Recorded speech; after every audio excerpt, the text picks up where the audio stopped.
Good morning, Breckenridge. We are here with Councilmember Jay Beckerman for a wrap-up of last night's Town Council meeting.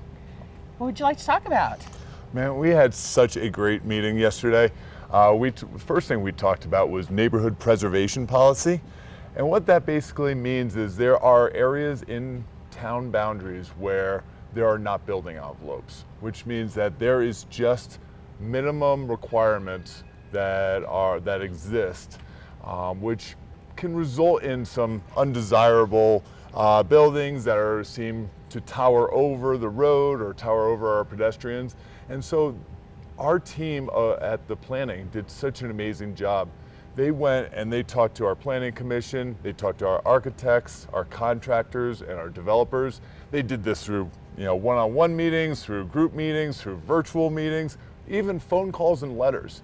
And they really got a lot of great input. And the recommendation was that we make a couple of changes when it comes to planning. One of these being the number of positive points that a application can receive and how it can be done. Positive points are usually received when the applicant is able to enable some of the town council goals in their project, and that allows them to have some other items that are able to make building on that site a little bit easier. And so, for example, one of the positive points is EV, electric vehicle chargers. And I think council really decided that maybe a positive 1 point to continue encouraging that would be more appropriate than allowing up to 3 points. And then there's a couple other items that were decided in making the setbacks an absolute policy versus a relative policy. And all that means is that there is no leniency on the setbacks, so that there is a less of a possibility for buildings or structures to be closer to the front road or the street than there was before.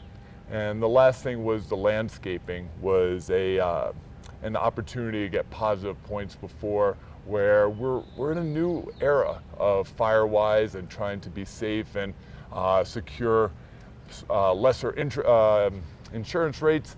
And so some of those things were discussed as well. But it was a really robust conversation, something that we're really excited, and coming from the Planning Commission was very, very personal to me. So it was really great. Yeah, a lot of excellent outreach. Yes. I know a lot of people were involved. And then we also continue to make progress on the runway neighborhood project, and give us an update on that. Well, we were very, very fortunate to have our housing department bring in a owner's rep.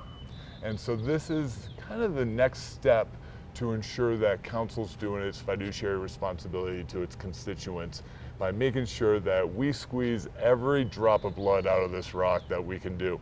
The town is investing about $32 million into this first phase of 81 units, and really having no development experience on council, we wanted to make sure that we were taking all the right steps to ensure that every dollar was spent as wisely as possible. And while the figure is really, really large at $90 million for this first phase in total cost, when you consider that we're building out a brand new neighborhood with brand new sewer lines, water lines, streets, bus stops, landscaping, that the actual build cost is quite in line with what we're seeing in the rest of the county and the rest of the state. And having Chris Garino there to kind of explain things and to be our liaison with the developer, I think gave council a lot of security in knowing that we're moving ahead as prudently and as positively in a way to provide workforce housing for our residents and those opportunities. Awesome. Yes. So then what other things going on that people need to be aware of? We do have the e-bike survey running right now. That is open until July 31st. So if you've been out riding around on the e-bikes, as many of us have, it's my favorite part of the day, make sure you take that survey so we can get some feedback as far as where you'd like hubs and how the service is working for you. Absolutely, Annette.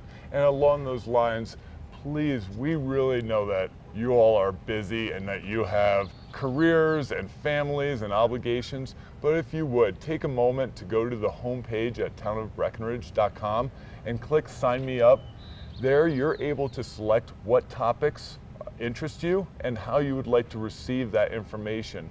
And it is really important for council to know that our residents are receiving the information they want and are informed with what's happening so that they can provide feedback to us. Thank you for mentioning that. Yeah, so it's up at the top corner of the website. Sign me up. Have a good week.